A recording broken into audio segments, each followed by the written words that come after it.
The el-Rahmé was built in the 70s and 75. So we have now about 260 residents.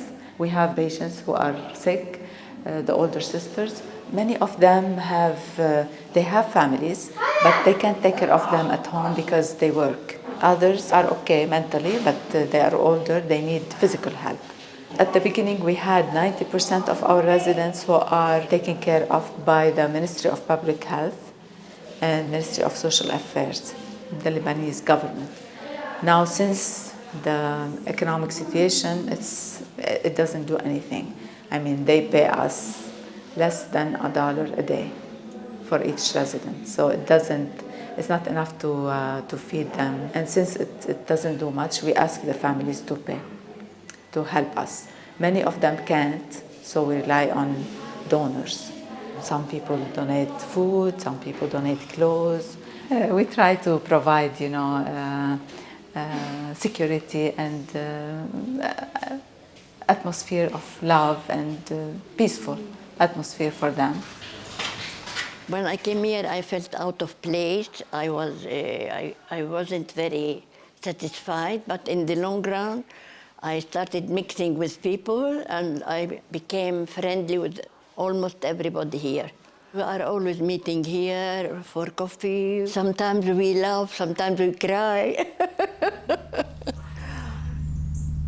هون أهم شيء يكون عندك نشاط، ما تيأسي وتكوني محترمة.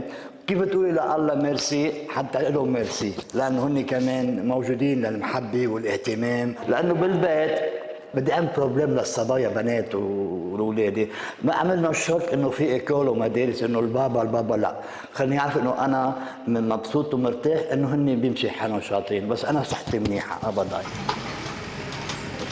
Là, il y a le calme, il y a la nature, il y a le repos pour une vieille dame. C'est une sorte de cure aussi, de passer sa vieillesse dans la forêt, entre les belles dames. كيفك أبونا؟ In the middle of the war, my parents were displaced from the village. All we did was, of course, we were working, we were praying a lot, and the idea always was, what's the meaning of life? Is it just to live, make money, and get married and all of that? It wasn't enough for me. So during that time, I decided to join the convent.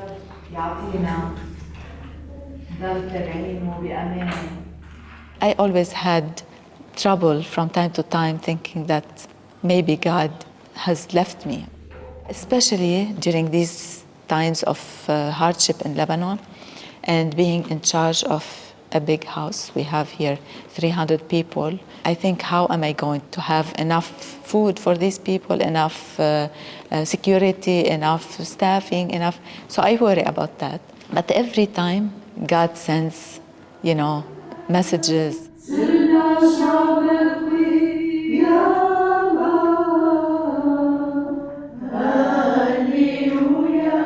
In religious life, we don't choose each other. We each have answered the vocation and we found ourselves with each other. As human, we were not always the same opinion and we have different views, we have different ways of life. Even, being religious doesn't mean we are all the same. But the challenge is, through our spiritual life, we are able to work always on our relationships with each other, and we feel in our community especially we have a sense of family life.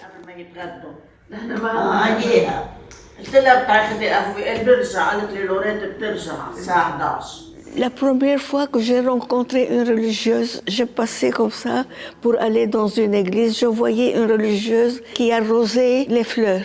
C'était pour moi comme une révélation. Et je disais dans la maison, j'ai trouvé. Mais qu'est-ce que tu as trouvé? J'ai trouvé. Oui, qu'est-ce que tu as trouvé? J'étais toute jeune. J'ai trouvé une religieuse. Ça va de soi qu'on s'occupe des autres. Autrement, ça aurait été de l'égoïsme.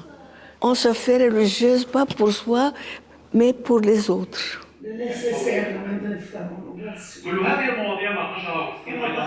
Et nous assistons aux nouvelles à la télévision, nous voyons les nouvelles, nous assistons aux nouvelles pour être au courant, porter notre pays dans notre prière, savoir ce qu'il y a dans notre milieu. Nous ne sommes pas étrangers de notre milieu. Nous avons un collège à Rabatayi. C'est une ville complètement musulmane. Les chrétiens sont une minorité. Les musulmans prient dans le collège. Ils prient, ils font leurs prières.